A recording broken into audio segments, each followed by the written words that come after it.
basic na kailangan mong ma-refresh ulit. Okay? Kasi pag nakalimutan mo yan, paano mo syempre bibilangin yung pagpasok ng marami? Nakuha niyo ba? Kasi kailangan ready ka eh. Pag hindi ka ready, hindi siya darating sa'yo.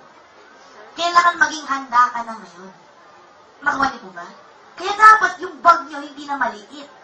Yung wallet mo hindi dapat yung isda. Uy, please naman. Hindi mga palaka, okay? Huwag na yung mga may smile. Huwag yung mga baryang-bari lang talagang kasya. Kailangan yung malaki. Kasya 100,000, 200,000. Huwag naman makapal yung wallet, puro resibo. Okay? Tanggalin mo lahat yan. Simple lang, guys. Diba, isipin mo, pag ikaw po nagkaroon ka ng 256, siyempre, na under sa'yo, tingin mo magkakaroon ka ng income? Yes. Kasi may grupo ka, tama? Simple lang ang logic nito. Kung wala ka pang grupo, huwag ka muna maghanap ng cheque mo. Maliwanag ba? Kasi yung iba, pag join pa lang, ang cheque ko. Diba? Hinihingi agad yung cheque, hindi pa nga nagtatrabaho. Okay? Hindi na marami sinabi dito, pagka-join mo, bukas milyonaryo ka na eh. Diba? Negosyo po ito. Kailangan mag-e-effort ka rin. Kaya namin sinabing tulungan po dito, ibig sabihin, tutulungan namin kayo na matutunan mo yung negosyo. Hindi tulungan na lagyan or bigyan. Okay? Kung meron man ganun, bonus yun. Nakuha niyo po ba? Alright? So, kumbaga, tutulungan namin kayo na mag-guide kayo na matutunan mo pa paano gawin negosyo kasi mas maganda yun. Kasi whatever mangyari, kahit saan ka man mapunta, alam mo na kung paano gawin. Nakuha niyo po ba? Yun yung gusto namin ma-share namin sa inyo. Okay? So, simple lang. Siyempre, kapag halimbawa ngayon, binuksan mo yung account mo, eto pa rin yung laman, huwag kang magagalit sa nag-invite sa'yo. Asan yung cheque mo, wala ka pang income. Bakit zero pa rin yung balance mo? Okay? Pagbukas pa ng genealogy mo, pangalan mo pa rin nakita mo, walang laman, huwag maghanap ng cheque. Maliwanag? Okay? Pag may laman na, yun, ready ka na maghanap. Maliwanag po ba? Kaya kailangan, kausapin mo ngayon sarili mo. Halimbawa, try-pack ka. Di ba? Try-pack ka. Ikaw si Team A, at si Team B, di ba? Kausapin mo sarili mo. Ready ka na? Ready ka na rin. Pali ka na. Okay? Ayun pa lang muna kasapin mo kasi yung apat na yan, yan yung magiging leader mo. Okay? Yan yung imi-meeting mo lagi. Yan yung lagi mong kasama. Yan yung ina-update mo. Sila rin dapat, doon pa lang sa umpisa, na-practice mo na, na-training mo na sila. Para hindi yung kasi pag matagal na yan, mas lalong mahirap i-training yan. Nakuha niyo po ba? Another tip, guys. Huwag po tayong maging excited, magpa-pay-in na yung halimbawa, sige, invest ka lang, ako bahala. Guys, I tell you, parang ginagawa mo, inaano mo yung sarili mo. Okay? Kailangan, mas maganda yung tatrabahuin na mismo. Kasi kung hindi, magiging sakit mo siya sa ulo. Okay? So, huwag kang magmadali na magkaroon ng member sa'yo. Okay? Kasi mas maganda, we are here for the quality people. Hindi for, we don't go for quantity. Nakuha niyo ba? Okay? Gets? Pag na-gets mo, kumalakpakan ng isa. Yan, ito yung siguro kung gising ka ba. Okay? Next naman, guys, kailangan may focus ka. Okay? Focus, syempre, dun sa ginagawa mo. Actually, hindi lang kasi sa ginagawa mo, but also, dun sa kung ano ba talaga yung gusto mong mangyari sa buhay mo. Kasi guys, hanggang ngayon, probably, marami sa atin walang goal. Tama? Yes. Hindi mo alam bakit ka nag-join eh. O ano, bakit ka ba nag-join? Okay? Kung baga, hindi mo pa alam bakit ka nandito eh. Diba? Kailangan, paano mo makukuha yung focus mo? If alam mo na kung ano yung gusto mo sa buhay. Nakuha nyo? Kung kailangan planuhin mo na siya ngayon. Planuhin mo na ahead of time. Okay? Paano mong mapaplano siya? Kailangan meron kang goal. Bago tayo pupunta sa goal setting, guys, please lang, tanggalin mo yung focus sa mga kaibigan mong negative. Okay? Simple lang kasi nangyari sa atin eh. May nakausap ka. Ayaw mag-join. Okay, isa pa try ko. Ito rin, isa rin, in-invite mo ulit, ayaw na naman. Nag-text, tapos hindi mo pala pupunta. Hindi ka naman pala pupunta. Okay? Pinakasa-asa mo ako, punta-punta ako rito, kumain pa ako. Okay, hindi ka naman pala pupunta, huwag ganda sa bahay namin. Ha?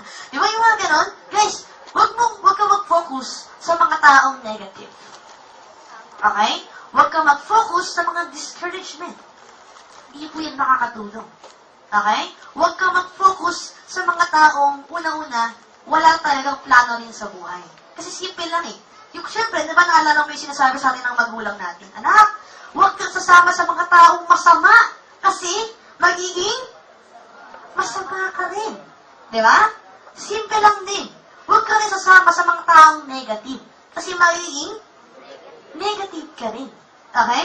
Huwag ka rin sasama sa mga taong pahirap. Okay? Kasi magiging hirap ka din. Tama? Kaya ka namin lagi ini-invite rito.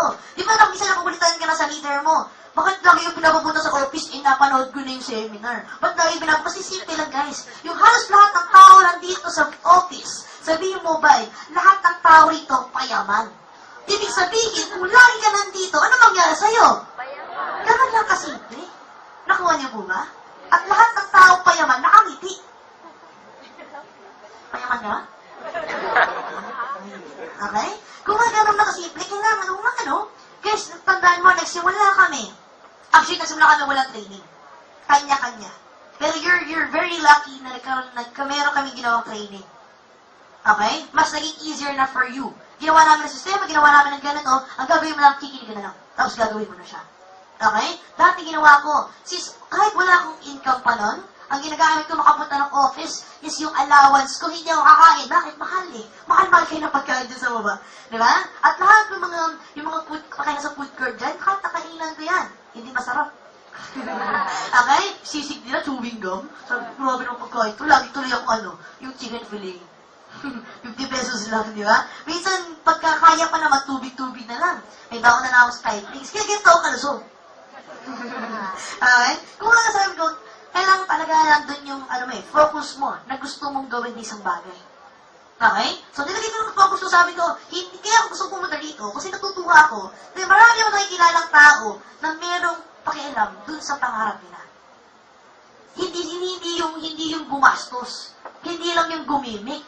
Hindi lang yung mag-good time. But yung talagang gustong planuhin yung future. Kaya ako tuwang-tuwang pumunta dito. Sabi ko, marami kang matututunan na hindi mo matututunan sa school ever. At hindi tinuro talaga doon. Tama? Kaya sabi ko, tuwang-tuwa ako. Sabi ko, kahit namamasaya ako pupunta dito, effort na pupunta dito, kahit ginabi ako, sabi ko, never ko marinig yan sa iba. Diba? At least, pag uwi ko, tuwang-tuwa pa ako. Sabi ko, parang, hindi ko maintindihan. Okay? Parang weird na, weird ako din ako sa sarili ko eh. Okay? Alam ko medyo na-weird ako sinasabi ko. Alam kong bakit. Tanong ko bakit? Bakit? Kasi nasa process na kayo ng pagiging abnormal. Okay? Habang hindi ka pa naging abnormal, hindi mo ba ako masyadong naiintindihan? Pag naiintindihan mo na ako, congratulations, abnormal ka na. Okay? So, para matulungan ka sa pag-focus mo dun sa goal mo, kailangan gumawa ka ng dream board mo. Okay? Gagawa ka ng dream board mo. Guys, lahat ng leader may dream board. Okay? What is a dream board? In Tagalog, ilagay mo dyan yung mga pangarap mo, hindi pa naginip. Paliwanag? Okay? Dream na para pangarap. So, board, maghanap pa ng kahit anong board. Kailangan matigas na board. Okay? Blackboard, whiteboard, chopping board, or board, o kahit anong board. Okay? Basta ikaw na bahala maghanap illustration board, basta matigas. Okay? Tapos, ilalagay mo dyan yung lahat ng mga bagay na wala ka, mahal man yan o mura, basta wala ka gusto mong makuha. Okay? Ilagay mo, idikit mo yung picture mo, o yung picture ng gusto mo, doon sa dream board mo. Nakuha? Okay? It will help you na everyday nakikita mo kung ano yung talagang gusto mo sa buhay. Okay? Bigyan ka ng example para at least, may tayo sa example, nakuha. Okay, example. Ano ba? Gusto mo lagay mong kotse. Gusto ng Lamborghini. Gusto mo? Sabi na iba, okay na, kaya lang malubak sa amin eh. Gala? Okay? Okay lang kahit na lang parking eh. Pero isipin mo na lang. Isipin mo, imagine mo, one day mag-uwi ka ng Lamborghini, tingin mo ba yung mga kaibigan mong majojoin sa'yo? Grabe, bulay yun. Ganun talaga itsura nila. Pero maganda na guys, halimbawa, syempre, ito yung pinaka-ultimate dream mo, tama ba? Syempre, babalik tayo sa reality pa rin. Okay? Kasi syempre, ako din naman, gusto ko magkaroon ng ganyan. Pero hindi ko siya makukuha agad. Diba? Pero syempre, gusto ko pa rin magkaroon ng sasakyan. Bakit hindi ka halimbawa? Ang pwede mong gawin ng dream board mo, this year, eto gusto ko maging kotse ko muna. Okay? Next year, eto naman. Next year, eto naman. Nakuha ba? Kung nagsimula ko muna sa, let's say, videos muna, or saraw muna, jeepney muna. Yung mga ganun type, di ba? Pag saraw, matibay kasi yun eh. Marami rin pwedeng masamang mga invite sa kayo sa